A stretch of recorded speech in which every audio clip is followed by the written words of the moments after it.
Yes, Sarah, it is a wolf. But I have my musket, and I am awake. I can't sleep, Father. Tell me about home. What shall I tell you, Sarah? Anything, if it is about home.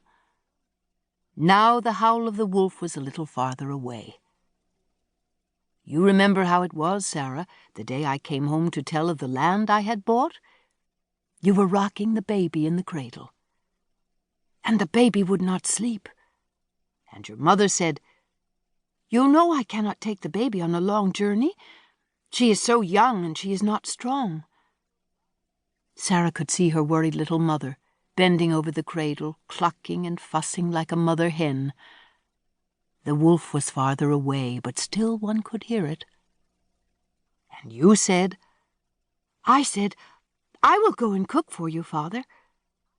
It was a blessing the Lord gave me daughters as well as sons, said John Noble, and one of them all of 8 years old, and a born cook.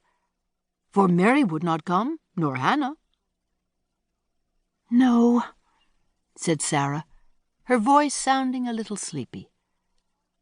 "Hannah would not come, nor Mary. It is good. I like to cook."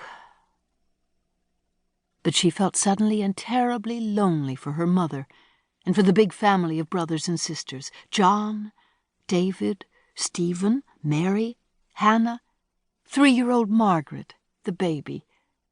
And could she really cook? She had never made a pie. But maybe you don't need pies in the wilderness. Keep up your courage, Sarah Noble. Keep up. And holding tightly to a fold of the warm cloak, Sarah was asleep. Now the wolf was very far away, but Thomas, who had raised his head when he heard it, still stood with his ears lifted, listening. And Sarah's father sat there, wondering if he should have brought this child into the wilderness. When the first light of morning came through the trees, he was still awake.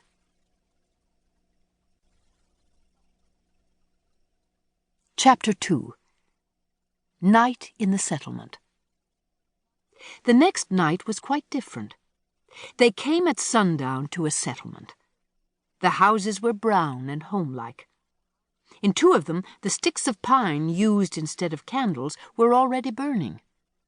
They shone through the windows with a warm golden light that seemed to say, "Welcome, Sarah Noble." Sarah, riding on Thomas, looked down at her father, walking beside her. It had been a long day, and the trail through the forest had not been easy.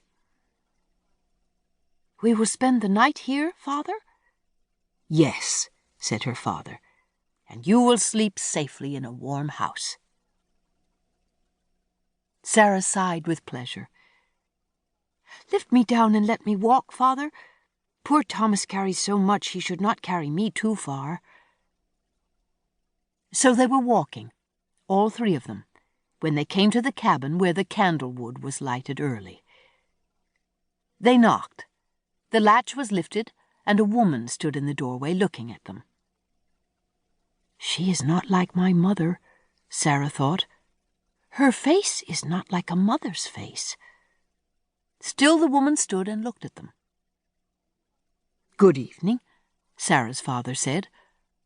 "I am John Noble from the Massachusetts colony, and this is my daughter, Sarah. We are on our way to New Milford, where I have bought land to build a house. Can you tell us where we could put up for the night?" The woman looked at them, still without smiling. "We have not much room," she said, "but you may share what we have. My husband, Andrew Robinson, is away, and I had thought it might be wandering Indians. If you do not mind sleeping by the fire—" "We slept in the forest last night," John Noble said. "Anything under a roof will seem fine to us." So they went in, and Sarah saw the children who were in the house. There were 4 of them,